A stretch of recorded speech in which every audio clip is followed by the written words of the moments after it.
Yes, bana, anachokipitia Rebecca ni kipindi kigumu sana kwa sababu tu ya Davis. Hivi sasa hajitambui kwamba ana amani au hana amani.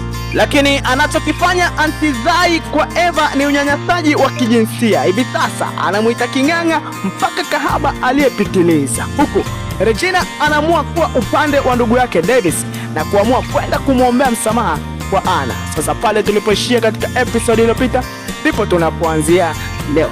Nyumbani kwa Patrick, huyu hapa amekaa na ndugu yake Rebecca bana. Baada ya kumuona kwamba yuko katika hali ambayo hayuko sawa, Patrick anamuuliza, "Una amani?" Lakini Rebecca anasema, "Swali gumu sana hilo kaka. Kujibu itakuwa ni ngumu sababu mimi mwenyewe sijielewi wala sijui kama nina amani ama sina amani." Bwana, hichi kipindi anachokipitia Rebecca ni kwa sababu tu ya Davis. Ni kwa sababu tu ya mapenzi. Anampenda sana Davis mpaka anashindwa kujikontrol. Tutoke hapa, twende zetu huku ofisini. Regina huyu hapa yuko pamoja na Enzo bwana. Sasa Enzo baada ya kuingia ofisini kwa Regina, anampigia mama yake simu. Regina anachukua, anaongea naye na kumwambia, "Usijali mama yangu, sisi tunakuandalia mazingira." Bwana, huu ni upendo ulio anachokifanya Regina kwa mama yake Enzo ni upendo usiokuwa na kifani. Sasa tutoke hapo, twende huko nyumbani kwa Profesa. Aunty Zai huyu hapa hachi tu kumwandama Eva bana. Hivi sasa anachokifanya ni unyanyasaji wa kijinsia. Huyu hapa anamgombeza Eva na kumwambia, "Hivi mbona wewe king'ang'a sana?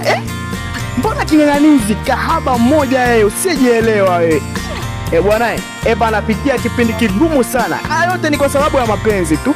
Eva anampenda sana Bill, lakini ndio hivyo sasa. Mama mkwe hampendi kwa sababu alishasikia kwanza ni mwathirika, lakini pia anamwambia Eva alishawahi kuwa kahaba akawa anajiuza. Hivyo mtoto wake hataki kumuoa kabisa awe mkwe wake. Bwana, hii ni noma sana kwa upande wa Eva. Je, atatoboa? Tutoke hapo sasa, turudi huku ofisini.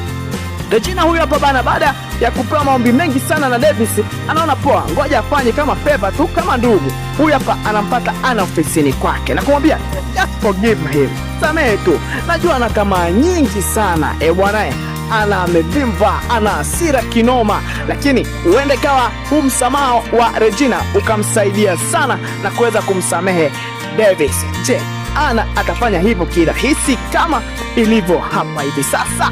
Toke hapa, turudi sasa huku kwa Davis mwenyewe. Huyu hapa yuko na ndugu yake Enzo bana. Enzo anamwambia Davis, "I say, yani the way nilivyoongea na Regina, nilivyomsisitizia, ilikuwa ni lazima tu aende kwa Anna." Bwana, Davis anakuwa na furaha sana. Anaona kama amewini hatua ya kwanza. Sasa kilichobaki ni Anna kumsamehe. Lakini sijui kama Anna atamsamehe kirahisi hivyo. Tusubiri tuone kwamba itakuwaje. Full episode hii hapa, usikose.